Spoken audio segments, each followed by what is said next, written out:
I am sorry, but আমি তোমার সঙ্গে একমত হতে পারছি না। কোন কথা? সেটা এই যে কেউ একে পাশ থেকে গুলি করেছে। তার মানে? স্যার তার মানে এটা। আরে এটা তো রাইফেলের গুলি। হ্যাঁ স্যার, আর এই গুলিটা সুচির গলায় এদিকে এখানটা আটকে ছিল। গুলি রাইফেল থেকে চললে তো অনেক দূর থেকে চালানো হয়েছে। হ্যাঁ একদম ঠিক, দূর থেকেও আর উঁচু থেকেও, এইসব আমি বলছি। এই দেখো বস, 50 ডিগ্রি অ্যাঙ্গেল থেকে সুচিকে গুলি করা হয়েছে। গুলি এখান থেকে এসেছে, কারের কাঁচের জানলা ভেঙেছে আর গিয়ে এর গলায় লেগেছে। এই গুলি যে অ্যাঙ্গেল থেকে চলেছে ডক্টর, কত দূর থেকে চলেছে এই গুলিটা? এই ধরো 70 ফিট দূর থেকে। তার মানে কোনো উঁচু বিল্ডিং থেকে চালানো হয়েছে। সে তৈরি হয়ে বসেছিল বিল্ডিং এর ওপরে গুলি চালানোর জন্য। একটা কাজ করো, ওই এরিয়ার ম্যাপটা বের করো। গুলি গাড়ির বাঁদিক থেকে এসেছিল, আর বাঁদিকে প্রায় অনেকগুলো এরকম বিল্ডিং আর হাই রাইজ টাওয়ার আছে স্যার।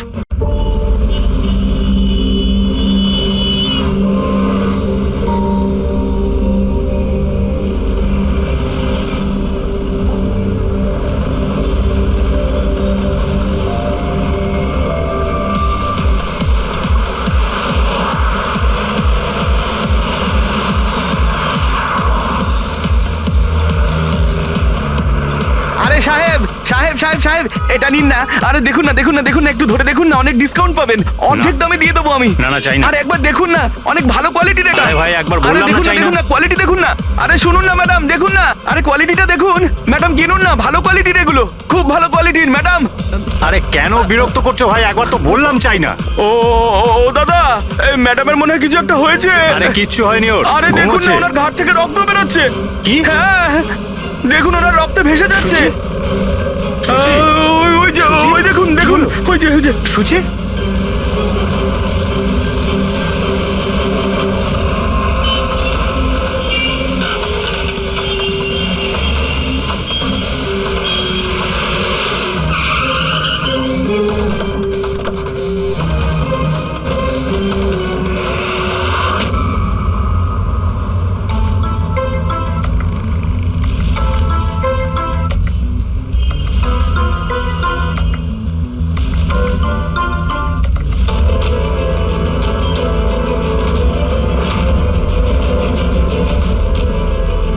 অনেক রক্ত বেরিয়েছে, মনে হচ্ছে গুলি অনেকক্ষণ আগে চলেছে।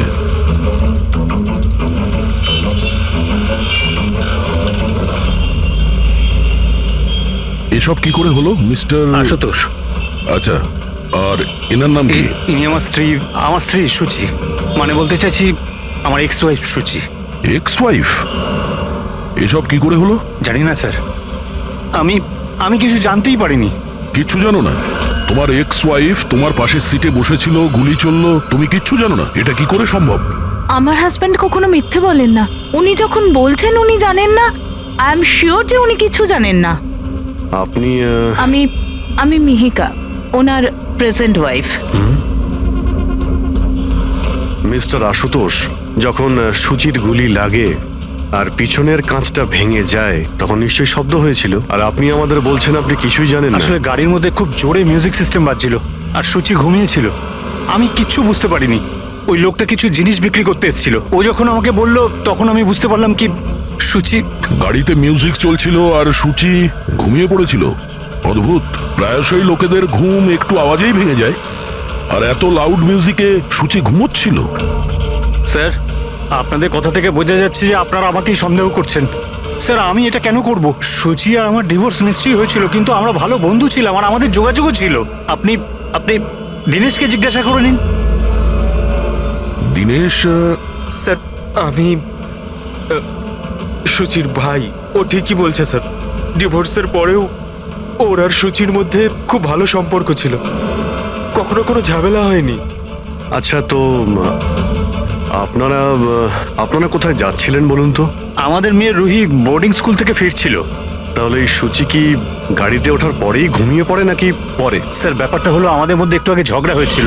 আশুতোষ, রুহি স্কুল খুব ভালো, এই স্কুল চেঞ্জ করার কোনো দরকারই নেই। সুচি, এই স্কুলটার টাকা পয়সা খুব বেশি, আমি এর ফিসটা জোগাড় করতে পারবো না। কিন্তু আমি করতে পারি, আর আমি আমার মেয়ের এডুকেশনে কোনো কম্প্রোমাইজ করব সুচি, না। আমি তোমার থেকে টাকা নিতে পারবো না। কেন? ও, তোমার মেয়ে লিগো চলে আসে তাই না, যে আমি তোমার থেকে বেশি ইনকাম করি? জানো আমাদের ডিভোর্সের কারণ এটাই, যে একটা মেয়ে একটা ছেলের থেকে বেশি ইনকাম করে। সাফল্যটা মনের ব্যাপার, এটা স্বামী স্ত্রীর প্রতিযোগিতা নয়। তোমার সাথে কোনো তর্ক করতে চাই না, না এই ব্যাপারে কোনো কথা বলতে চাই। রুহি এই স্কুলেই থাকবে। তারপর আমাদের মধ্যে আর কোনো কথা হয়নি, আমার মনে হয়েছিল ঘুমিয়ে পড়েছে।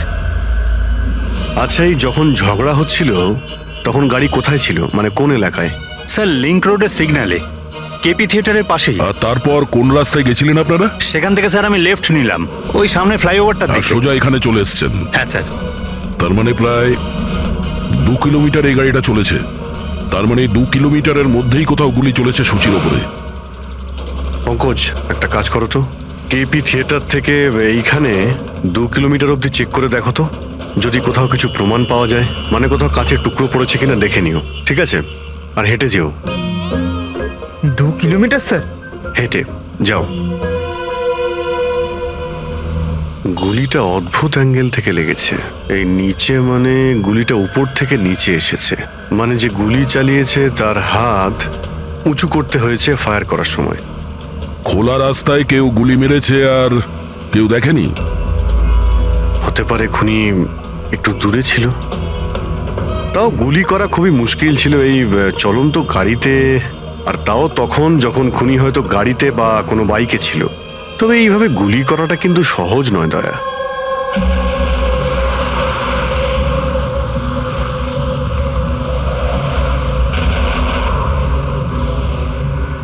রাস্তায় কোথাও গাড়ি দাঁড় করিয়েছিলে তুমি? সিগন্যালে দাঁড়িয়েছিলাম একবার, ব্যাস, আর কোথাও নয়। যদি সিগন্যালেও কেউ গুলি চালায় কিংবা অন্য কোথা থেকেও যদি গুলি চালায়, তাহলে এম করার সময় তো টাইম লাগবে। তাহলে কেউ গুলি মারতে কাউকে দেখলো না কি করে? হ্যালো, হ্যাঁ স্যার, ঠিক আছে স্যার, আমরা পৌঁছাচ্ছি। কি হয়েছে? এসিপি স্যারের ফোন ছিল, আর একটা লাশ পাওয়া গেছে কামরি ব্রিজের নিচে।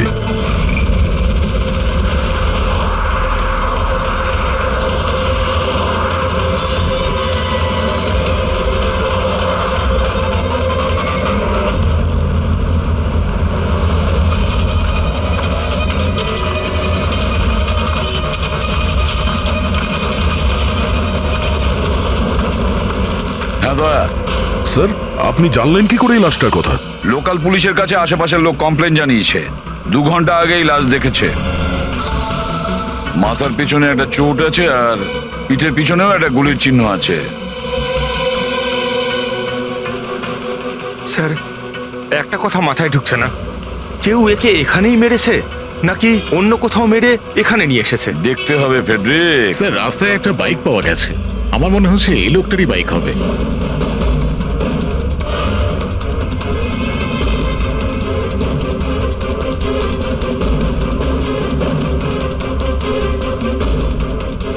Skid mark.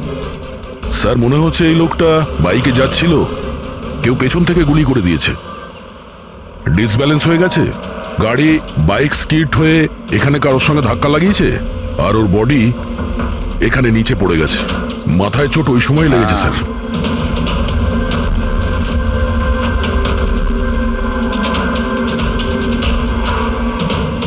স্যার, হ্যাঁ, কিছুতেই বুঝতে পারছি না এই লোকটা কে, এর কোনো রকম আইডেন্টিফিকেশন নেই। আমি মিসিং পার্সনস ব্যুরোতে জিজ্ঞেস করে দেখবো কি? ফেডরিক, এত তাড়াতাড়ি কেউ মিসিং পার্সনস ব্যুরোতে রিপোর্ট করে না। একটা কাজ করো, আরটিওতে গিয়ে এই বাইকের রেজিস্ট্রেশন চেক করো, ওখানেই সমস্ত ডিটেলস পাওয়া যাবে যে মালিক কে। ওই কেসটার ব্যাপারে কি হলো কিছু জানতে পারলে? না স্যার, খুব অদ্ভুত কেস, বুঝতে পারছি না গুলি কে চালিয়েছে আর কোথা থেকে। পুরো এলাকাটা খুঁজে দেখেছি স্যার, কিন্তু কিচ্ছু পাইনি। ট্রাফিক পুলিশরা কি বলছে? স্যার, ট্রাফিক পুলিশ, ওখানে দোকানদার যারা দাঁড়িয়ে ছিল তাদের সবাইকে জিজ্ঞেস করেছি, কেউ খুনির ব্যাপারে কিচ্ছু জানে না। তাহলে সূচির ওপর গুলি চললো কোথা থেকে? দেখতে হবে। স্যার, আমি বলেছি তো আপনাদের, আমি জানি না সুচির গুলি কখন লাগলো, কিভাবে লাগলো। আশুতোষ, দীনেশ, মিহিকা, সুচির খুব কাছের না তোমরা তিনজন, কি তাই তো?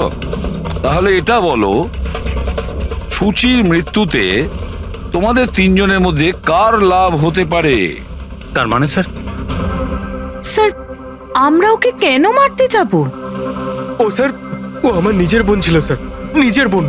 আমি নিজের বোনকে কেন মারতে যাব? কোটি টাকা পাওয়ার জন্য। আবার কি কোটি টাকা পাওয়ার জন্য? এতে আমার কি লাভ হতো স্যার? আমার আর সুচির তো আগেই ডিভোর্স হয়ে গেছে।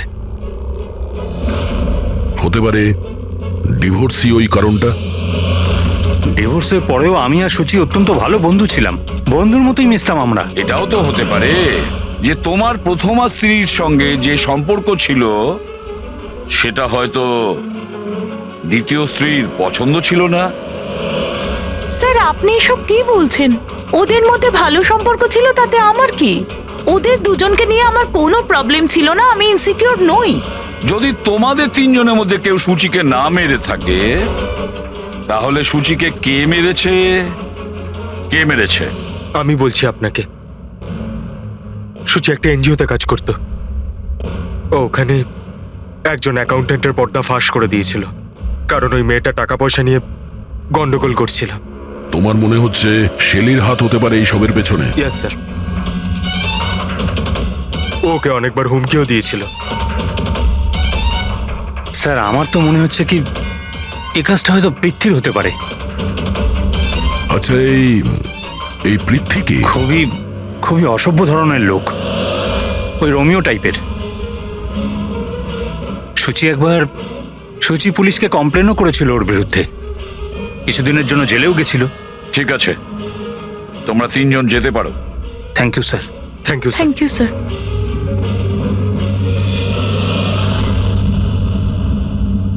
স্যার তিনজনকেই বিশ্বাস হচ্ছে না। এই তিনজনের উপর কড়া নজর রাখো। আর দয়া, স্যার, শেলি আর পৃথ্বী, ওদের দুজনকে বিউরোতে ডাকো। স্যার, হ্যাঁ, আরটিও থেকে বাইকের মালিকের খবর পেয়ে গেছি। স্যার পৃথ্বী আর শেলির ফোন আনরিচেবল আসছে, তাই আমি ফ্রেডিকে বলেছি ওদের মোবাইল ফোনটা ট্রেস করতে। এ তো আমাদের ডেলিভারি বয় বিবেক। স্যার আমাদের বাইক তো ওই চালাতো। স্যার ওকে কে মেরে দিল? সেটা খোঁজারই চেষ্টা করছি। আচ্ছা, এই বিবেকের কারোর সঙ্গে কোনো শত্রুতা ছিল কি? না স্যার, ও তো খুবই সাদাসিধে ভালো ছেলে ছিল। কবে থেকে কাজ করছিল এখানে? গত 1 মাস ধরে রাজস্থান থেকে এসেছিল, খুব পরিশ্রমী ছিল। স্যার ও তো শহরে কাউকে চিনতও না। এ কোথায় যাচ্ছিল ডেলিভারি করতে? কোথাও নয় স্যার, আজ তো ওর ছুটি ছিল, ওই জন্য আমার বাইক নিয়ে ঘুরতে বেরিয়েছিল। আচ্ছা, ওর বাড়ির অ্যাড্রেস দিতে পারবেন? স্যার ওর বাড়ির অ্যাড্রেস তো নেই, ও এই দোকানেই শুতো। আচ্ছা, জিনিসপত্র কিছু? স্যার এই ওর একটা বাক্স আছে। এটা?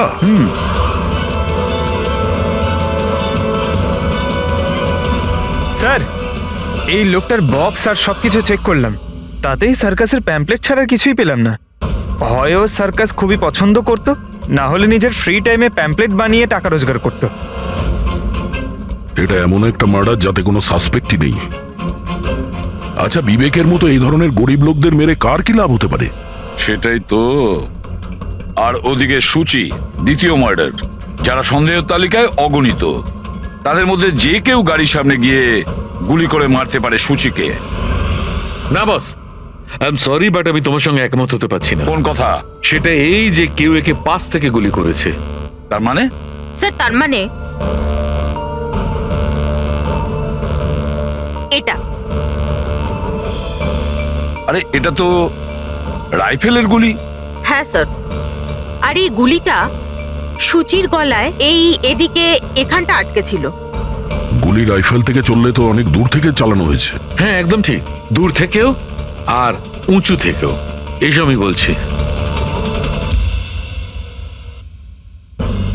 এই দেখো বস, 50 ডিগ্রি অ্যাঙ্গেল থেকে সুচিকে গুলি করা হয়েছে।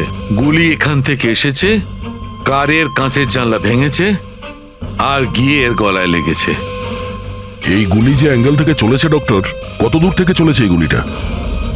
এই ধরো 70 ফিট দূর থেকে। তার মানে কোনো উঁচু বিল্ডিং থেকে চালানো হয়েছে। সে তৈরি হয়ে বসেছিল বিল্ডিং এর ওপরে গুলি চালানোর জন্য। একটা কাজ করো, ওই এরিয়ার ম্যাপটা বের করো। গুলি গাড়ির বাঁদিক থেকে এসছিল, আর বাঁদিকে প্রায় অনেকগুলো এরকম বিল্ডিং আর হাই রাইজ টাওয়ার আছে স্যার।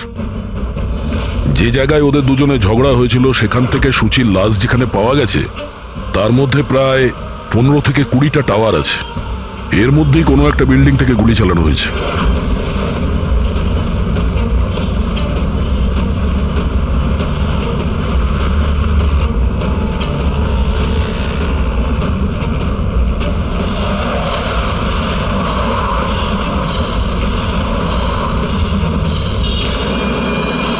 বাস ঠিক আছে।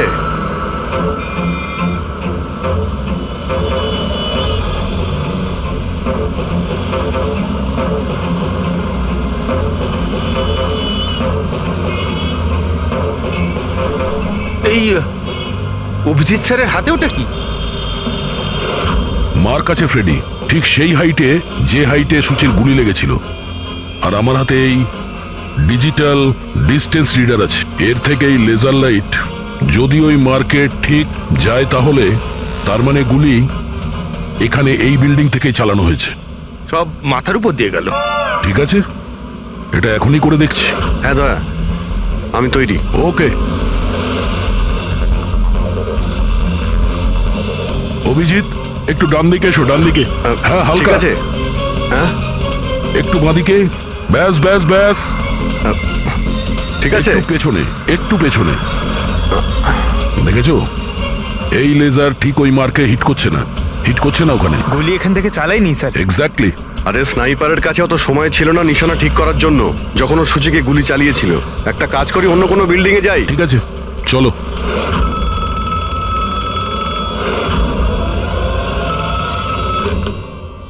হ্যালো। হ্যাঁ হ্যালো। আচ্ছা, এটা কি ফ্যান্টাসি সার্কাস জয়পুর রাজস্থানের অফিস? হ্যাঁ ঠিকই, বলুন। দেখুন, আমি মুম্বাই সিআইডি থেকে এসিপি পদ্মমান বলছি। আপনার ওখানে কোনো বিবেক নামে কেউ কাজ করতো? হ্যাঁ হ্যাঁ, বিবেককে আমি চিনি তো। ও এই সার্কাসেই কাজ করতো। কেন, কি হয়েছে? কি কাজ করতো বলতে পারবেন আপনি? দেখুন স্যার, আপনার সঙ্গে সারাদিন ফোনে কথা বললে আমার শো ক্যান্সেল হয়ে যাবে। আমি আপনার কথা আমার মালিককে বলে দিচ্ছি, উনি আপনাকে ফোন করে নেবেন। ঠিক আছে? হ্যালো।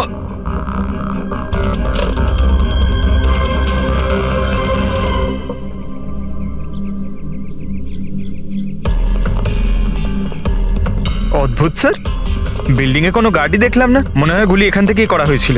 দেখছি। হ্যাঁ অভিজিৎ, রেডি আছো?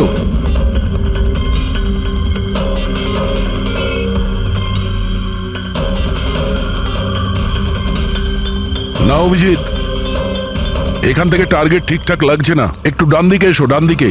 আর একটু। হ্যাঁ পারফেক্ট পারফেক্ট।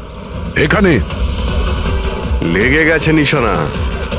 তার মানে হলো সূচি এখানেই ছিল যখন ওর গুলি লাগে। পঙ্কজ, ফ্রেডি, একটু আশেপাশে দেখো ওই স্নাইপার কোনো প্রমাণ ফেলে গেছে কিনা। কিন্তু ভাই দয়া, এখানে তো কোনো স্পিড ব্রেকারও নেই।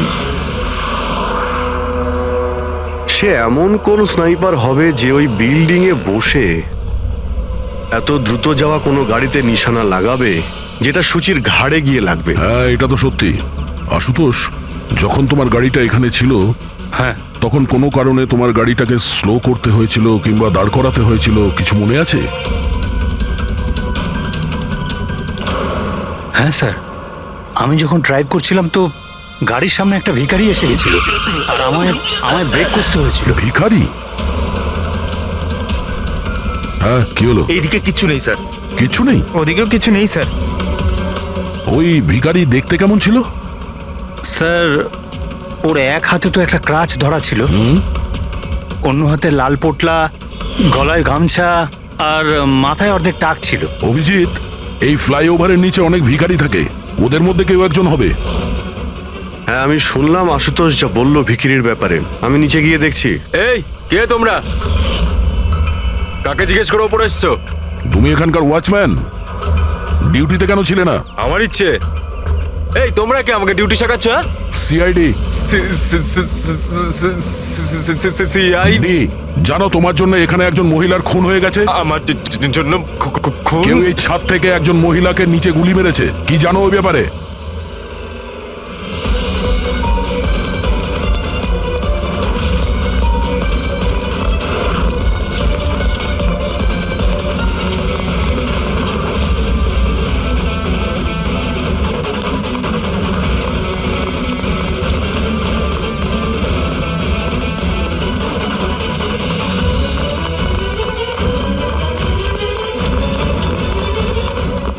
এই দাঁড়া বলছি।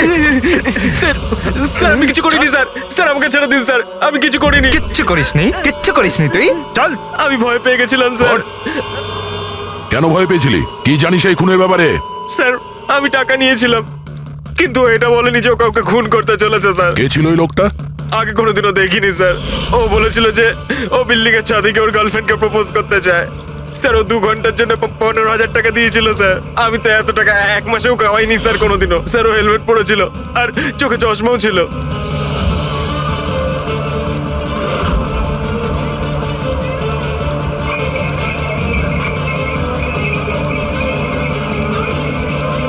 আরে ভাই শোনো, ও দাদা, আচ্ছা এখানে এমন কাউকে তোমরা দেখেছো যে মাথায় লাল গামছা বাঁধে, লাল রঙের একটা বোঁচকা আছে আর লাঠির সাহায্যে হাঁটেও?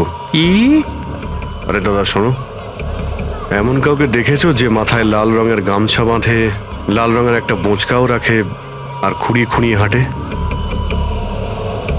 দেখোনি?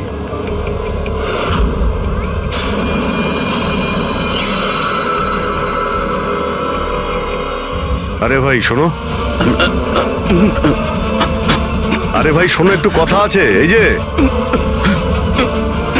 আরে এই কি করছো ভাই? দাঁড়াও, আরে ভাই দাঁড়াও।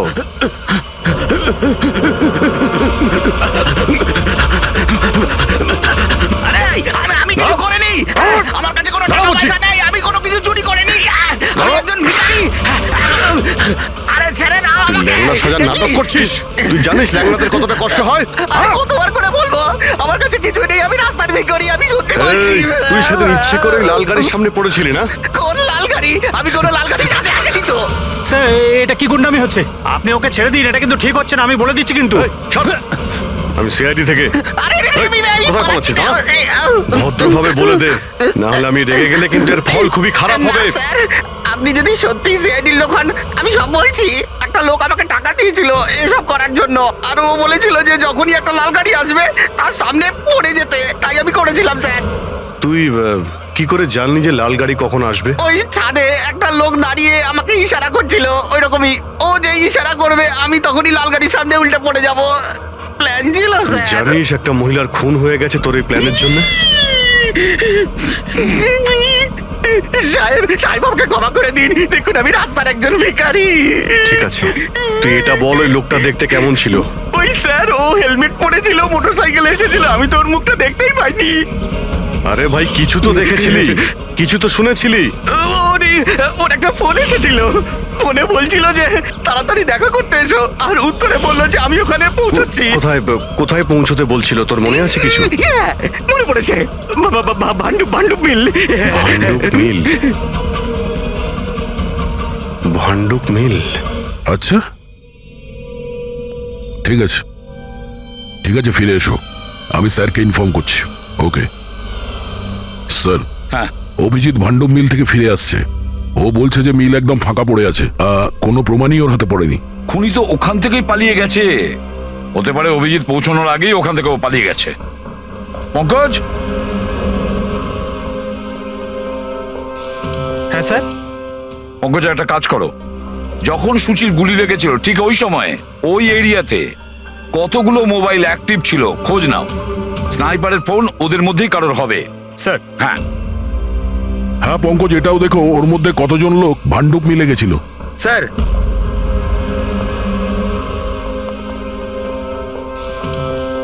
স্যার এ হলো শৈলী, এনজিওর অ্যাকাউন্টেন্ট।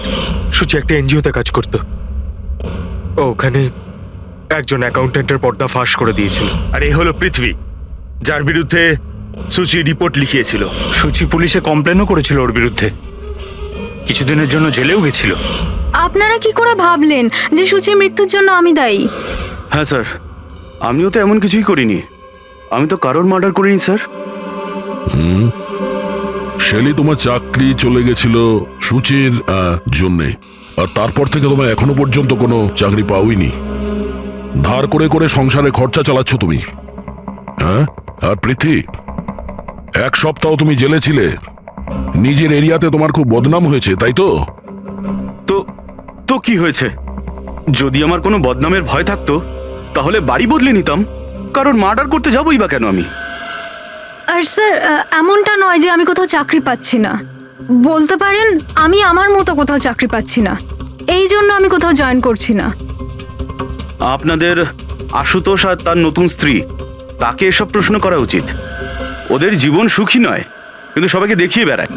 আশুতোষ তো সুচির কাছে ফিরে যেতে চাইছে, হয়তো ও নতুন স্ত্রীকে নিয়ে খুশি নয়, তাই। আর স্যার সুচির না ওর ভাইয়ের সাথেও বনিবনা ছিল না, সব সময় না ফোনে ঝগড়া করতে থাকতো। আচ্ছা, আর কি ব্যাপার নিয়ে ঝগড়া হতো এদের দুই ভাই বোনের মধ্যে? আসলে স্যার দিনেশ আশুতোষকে হুমকি দিয়েছিল ও সুচির থেকে দূরে থাকার জন্য, হয়তো সুচির এটা পছন্দ হয়নি। আর স্যার ও আমাকে আর একটা কথা বলেছিল, মেয়েকা হিংসে করে ওর আর আশুতোষের মেলামেশায়। 100% মনে হয় এদের মধ্যেই কেউ একজন ওকে মার্ডার করেছে। হ্যাঁ স্যার। আচ্ছা, ঠিক আছে, যেতে পারো তোমরা দুজন, কিন্তু একটা কথা ভালো করে মনে রাখবে, যতক্ষণ না আমাদের ইনভেস্টিগেশন শেষ হচ্ছে তোমরা শহর ছেড়ে বাইরে যাবে না। এই কেসে কারোর কথার উপর ভরসাই করতে পারছি না স্যার, মনে হচ্ছে সবাই মিথ্যে কথা বলছে। হ্যাঁ, সে যেই হোক খুব বড় প্ল্যানিং করেছিল। প্রথমে ভিখারিকে টাকা দিয়েছে, একটা ওয়াচম্যানকে হায়ার করেছে, আর তারপরে স্নাইপারকে হায়ার করেছিল।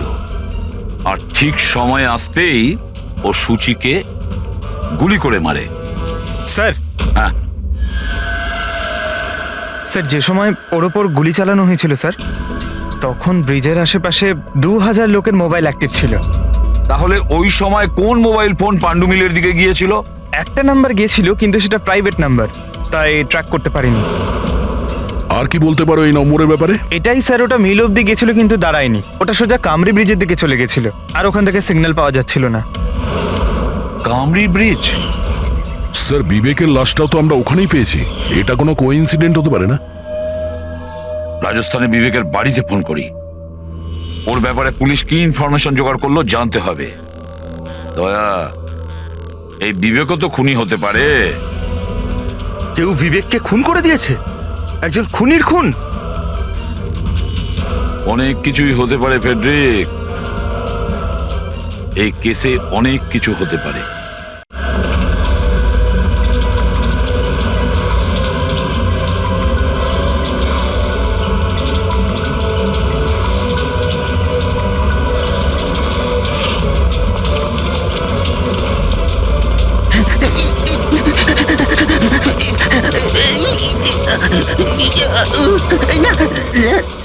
আরে তুই বারবার পালাস কেন? হ্যাঁ, বারবার আপনারা আমার পিছনে পড়ে আছেন কেন? পিছনে তোর পড়ে সঙ্গে আছেন কথা কেন? আছে। আমি কিছু কথা বলতে চাই না। অনেক হয়ে গেছে স্যার, আপনারা আমাদের এইভাবে বিরক্ত করতে পারেন কেউ না। তোমাদের জ্বালাতন করছে না, আমরা নিজেদের কাজ করছি, যাও। আমরা কিছু শুনতে চাই না, যান এখান থেকে। আরে একজনের খুন হয়েছে, তোমরা কি বুঝতে পারছো না? হ্যাঁ, তা কি হয়েছে? আমরা কি খুন করেছি নাকি? হ্যাঁ, আমরা গরিব মানুষ, ভিক্ষা করে খাই, তার মানে কি আপনারা আমাদের উপর দোষ দিয়ে দেবেন? হ্যাঁ, দেখুন না। কি করছিস? এই, দাঁড়া। অভিজিৎ, তুমি ঠিক আছো? আরে না, ও নো, রক্ত বেরোচ্ছে। কি করলে তোমরা? হ্যাঁ, এই দেখ, এই লোকটা টাকা দিয়েছিল তোকে। স্যার, ও মারা গেছে। হ্যাঁ, ও মারা গেছে। ভালো করে দেখ, এটা কি সেই লোকটা যে তোকে গাড়ির সামনে পড়তে বলেছিল? একটু জুম জুম করুন।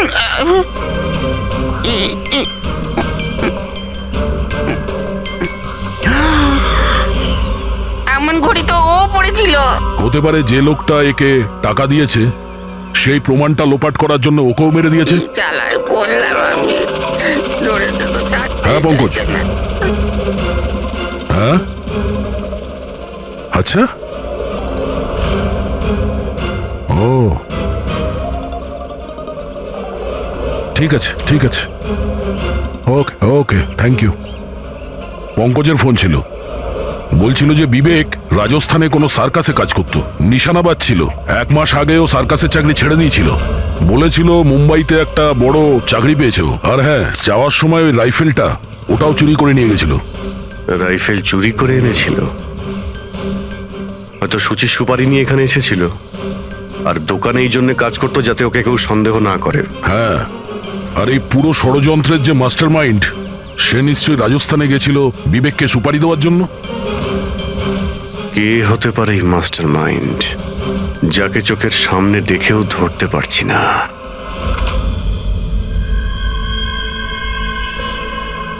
আরে মিস্টার আশু। স্যার আপনারা এখানে? মিস্টার আশু, ওই লোকটার ব্যাপারে জানতে পেরে গেছি যে সুচিকে গুলি করেছিল। Wow, that's a great news. আপনারা ধরেছেন ওনাকে? বিবেক নাম ওর। আপনারা কোনো বিবেককে চেনেন? না তো। অদ্ভুত ব্যাপার, আপনি কোনো বিবেককে চেনেন না, কিন্তু 15 বার কল করেছেন আপনি আপনার ফোন থেকে বিবেককে। কি বলছেন? আমি যখন বলছি কোনো বিবেককে জানিই না, তাহলে তাহলে আমি ওকে ফোন কেন করবো স্যার? শুধু এটাই নয়, ওর সঙ্গে দেখা করতে তুমি রাজস্থানেও গিয়েছিলে। সার্কাসে ওর গুলি চালানোর ক্ষমতাটা দেখে তোমার এত পছন্দ হয়েছিল যে সুচিকে মারার কন্ট্রাক্টও দিয়ে দিয়েছিল ওকে। 1 মিনিট স্যার, 1 মিনিট। এটা সত্যি যে একটা বিজনেস ট্রিপের জন্য আমি রাজস্থান গিয়েছিলাম, কিন্তু আমি কোনো সার্কাসে যাইনি স্যার। আর আমি যখন কোনো বিবেককে চিনি না, তো তাকে ফোন কেন করবো? তাহলে কি তোমার এই ফোন রেকর্ড মিথ্যে কথা বলছে? স্যার, এটা হতে পারে কি আমার ফোন থেকে অন্য কেউ ওকে ফোনটা করেছে আমার না থাকার সুযোগে। আচ্ছা, তাহলে কি আপনি আপনার ফোন যে কোনো জায়গাতে ফেলে রাখেন নাকি? না স্যার। হ্যাঁ ডক্টর। আচ্ছা ঠিক আছে ডক্টর। ওকে ডক্টর। ডক্টর সালুখের ফোন ছিল, আমাদের ফরেন্সিক ল্যাবে যেতে বলেছেন আশুতোষকে নিয়ে। বস, মেয়েটা এইখানে বসেছিল এই সিটে, আর এই অংশটা হচ্ছে সিটের পেছনের দিকটা, আর এটা হচ্ছে লিভার, যার দ্বারা সিটটা আগে পিছে হয়। আর এই লিভারটাকে জাম করে দেওয়া হয়েছিল। এই দেখো। লিভার জাম করে দিয়েছে? হ্যাঁ তাই তো। বাস এইটুকুই স্যার, সেই জন্য আপনি আমাদেরকে ডেকে আনলেন? পঙ্কজ, তুমি একটু আমার কথাটা শোনো। সূত্র এইটা নয় যে লিভারটা আটকে দেওয়া হয়েছে, সূত্রটা এই যে এটাকে জেনে বুঝে আটকে দেওয়া হয়েছে। কিন্তু স্যার, কেউ জেনে বুঝে সিটটাকে খারাপ করবে কেন? এটাও তো আমরাও ভাবছিলাম। আশুতোষ, তোমার এই গাড়ির সিট কবে থেকে এরকম হয়ে আছে? মানে কবে থেকে পেছনে আটকে আছে? স্যার, পরশু রাত অবধি তো ঠিক ছিল, কিন্তু কাল সকালে যখন বেরোলাম তখন রিক্লাইন কাজ করছিল না। আমার হাতে ঠিক করার মতো অত সময় ছিল না বলে এমনি বেরিয়ে গেলাম। ডক্টর সালুখে, সিটটা খারাপ হওয়া এই কেসটার সাথে কি সম্পর্ক? সম্পর্ক আছে ফ্রেডি। সম্পর্কটা হচ্ছে এইটা যে খুনি চাইছিল সিটটা পেছনে হেলে থাকে, সুচির পজিশনটা এইরকম থাকবে পেছনের দিকে। স্যার, ও যদি সামনে বসতো বা পেছনে বসতো তাতে খুনির কি এসে যায়? খুনির তো গুলি করারই ছিল। পঙ্কজ, তুমি এক কাজ করো, এখানে তুমি গাড়ির সিটটায় বসো। সারিকা, তুমি সুচির জায়গায় বসো। এবার ধরে নাও আমি সুচি। আমি যখন এই সিটটায় বসেছিলাম তখন আমার মাথাটা এরকম ছিল।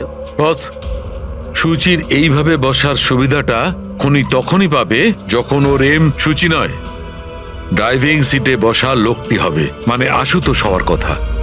কিন্তু আশুতোষকে কোনো কারণে খুব ব্রেক চাপতে হয়, ব্রেকের কারণে ঝটকা লাগে, আর সেই ঝটকায় সুচি ঝুঁকে যায়। আর বস, আশুতোষকে লাগার পরিবর্তে সুচির গুলি লাগে। স্যার, তার মানে আশুতোষ খুনি নয়, কিন্তু কেউ ওর খুন করতে চাইছিল।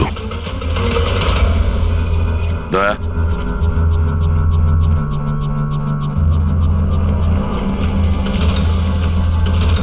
আশুতোষ। হ্যাঁ স্যার। তুমি একটা কথা বলো, তোমার কি কোনো শত্রু আছে? এমন কোনো শত্রু যে তোমাকে প্রাণে মেরে ফেলতে চায়? ভেবে চিনতে বলো, ভাবো। না স্যার, আমার কারোর সাথে কোনো শত্রুতা নেই। না আশুতোষ, কেউ তো নিশ্চয়ই হবে যে তোমাকে প্রাণে মেরে ফেলতে চায়, তোমার সিটের লিভারটা জাম করে দিয়েছে।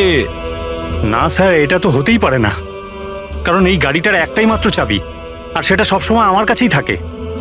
আমি তো কিছুই বুঝতে পারছি না আমি স্যার, যে এসব কি করে হলো। কোনো ব্যাপার নয় আশুতোষ, ও যেই হোক না কেন আমরা খোঁজার চেষ্টা করব যে কে তোমাকে মারার চেষ্টা করছে, ঠিক আছে? চলো যাই, চলে এসো। হ্যাঁ স্যার। স্যার স্যার আমরা আশুতোষকে ছেড়ে দিলাম কেন? খুনি যদি আবার ওর ওপর আক্রমণ করে তাহলে? দেখে যাও তুমি পঙ্কজ, এবার আমরা আশুতোষের প্রতিটা মুভমেন্ট ট্র্যাক করব, সব কথা আমরা শুনতে পাবো। স্যার সেটা কিভাবে? দয়া যে ট্রান্সমিটার বাগ লাগিয়ে দিয়েছে।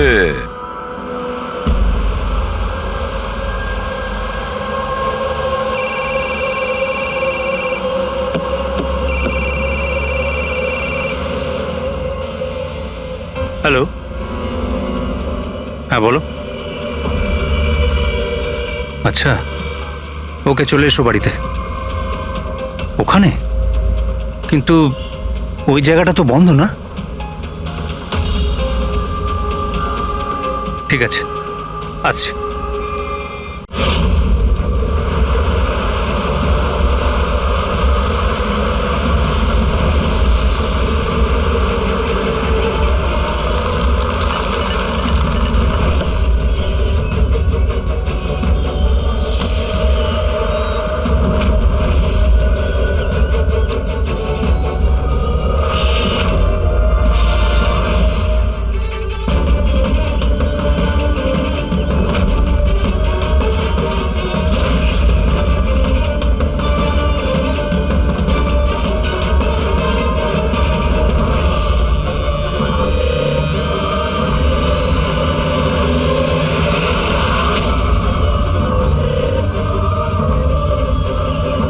এটা কি করছো?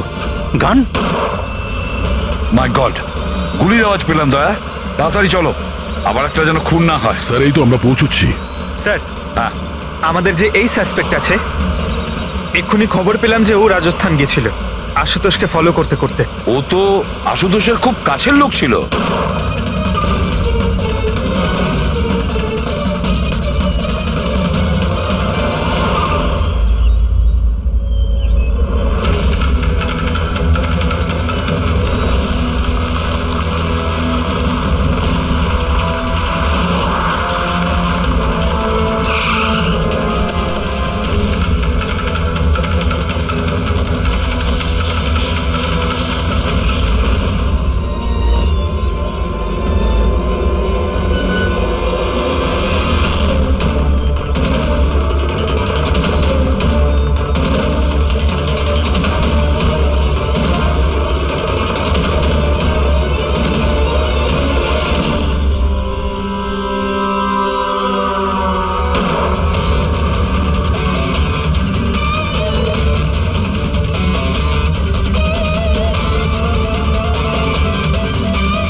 দিনেশ, স্যার আমি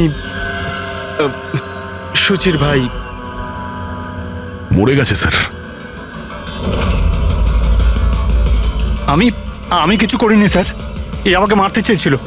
এই এই আমায় মারতে চেয়েছিল। কেন মারতে চেয়েছিল এ? স্যার এর মনে হতো যে এর বোনের সর্বনাশের জন্য আমিই দায়ী। বিয়ের পর সুচি ডিপ্রেশনে চলে গেছিল, আর তাই ও নিজেই নিজেকে মারারও চেষ্টা করেছিল। আর এই সমস্ত আমি কিছুই জানতাম না স্যার, একদমই জানতাম না। আর আমার এই না জানার কারণেই এই দুজনের মৃত্যুর কারণ আমি হয়ে গেলাম স্যার। এটা সম্পূর্ণ না জানার কারণে। পঙ্কজ, একে ছায়া নিয়ে বসাও, পেডিক ফরেন্সিক ল্যাবে পাঠিয়ে দাও।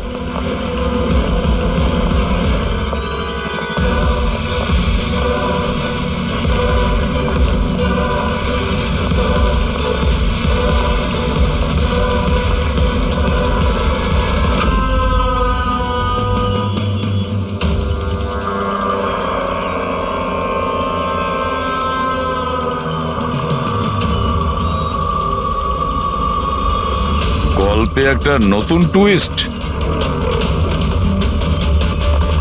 আশুতোষ,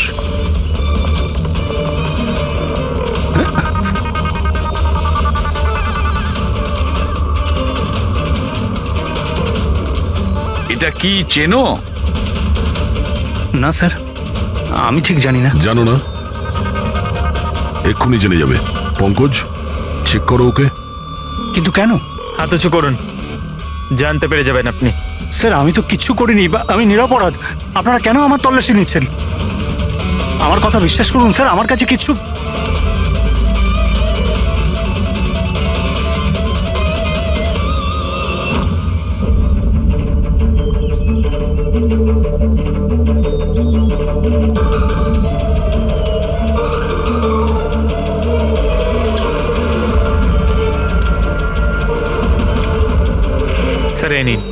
ও রাবার বুলেটস। আমি জানি না স্যার যে এর থেকে কি প্রমাণ হচ্ছে। কি প্রমাণ হয়? হ্যাঁ, তুমি এই বন্দুক দিয়ে দিনেশের খুন করেছো আসল বুলেট দিয়ে। হ্যাঁ, তাহলে এই গানটা কি করে এলো তোমার কাছে? আর ওই নকল রাবার বুলেট ওটা কি করে ফায়ার হলো আর কখন? স্যার প্ল্যান আমিই করেছিলাম, A to Z পুরো প্ল্যান আমার। সুচির মৃত্যু, দিনেশের মৃত্যু, আর ওই প্ল্যানটাও এই জন্য যে আপনাদের মনে হয় যে সুচির মৃত্যুটা ভুল করে হয়েছে, কিন্তু আসল টার্গেট আমিই ছিলাম। আর আপনাদের সন্দেহ যাতে দিনেশের উপর যায়, কিন্তু সমস্ত প্ল্যানটা নষ্ট হয়ে গেল, সবকিছু জলে গেল। কেন মেরেছো তুমি সুচিকে? সুচিকে মেরে তুমি কি পেলে? সুচি আমার মেয়ে রুহিকে নিয়ে চিরকালের জন্য দেশ ছেড়ে চলে যেতে চেয়েছিল, আর এই কথাটাও আমার কাছে লুকিয়ে ছিল। আপনারাই বলুন স্যার, আমার একমাত্র মেয়েকে নিজের থেকে দূর কিভাবে করতে দিতাম? আর সেই জন্য তুমি বিবেক মানে একজন শার্প শুটারকে টাকা দিয়েছো নিজের স্ত্রী সুচিকে মেরে ফেলার জন্য, আর যেই ও তোমার কাজ শেষ করেছে ওকেও মেরে দিয়েছো। তুমি দিনেশকে কি এমন কথা বলেছিলে যে ও মারার জন্য তোমাকে এখানে চলে এলো? আমি আমার ওয়াইফকে দিনেশের কাছে পাঠালাম। কি?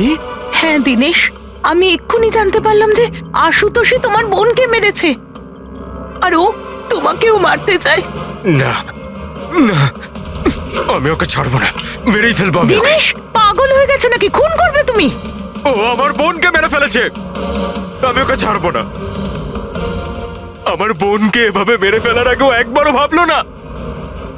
না, যাই হয়ে যাক না কেন আমি ওকে ছাড়বো না, দিনেশ, আমি ওকে কিছুতেই দিনেশ, ছাড়বো না। দাঁড়াও, আমার কথা শোনো। আর সুযোগ পেয়ে ওর বন্দুকটা বদলে দিল। তাহলে দিনেশ তোমার ওপর যে গুলিটা চালাচ্ছিল সেটা নকল ছিল? হ্যাঁ, মারপিটের সময় আমি ওই গানটা বদলে দিয়েছিলাম, যাতে আপনাদের মনে হয় কি আত্মরক্ষার জন্য আমি দিনেশকে মেরেছিলাম, আর আপনাদের সামনে আমি নিরপরাধ বলে সাব্যস্ত হই। কি রেখে গেলে তোমার ছেলের জন্য? না মা না বাবা। ওই সন্তানকে পাওয়ার জন্য তুমি ওরই মাকে মেরে ফেলেছো, আর এই অপরাধে তুমিও আজীবন জেলের গড়াদের পেছনে থাকবে। বলো আশুতোষ, কি পেলে তুমি নিজের ছেলেকে এইভাবে অনাথ করে? কি পেলে?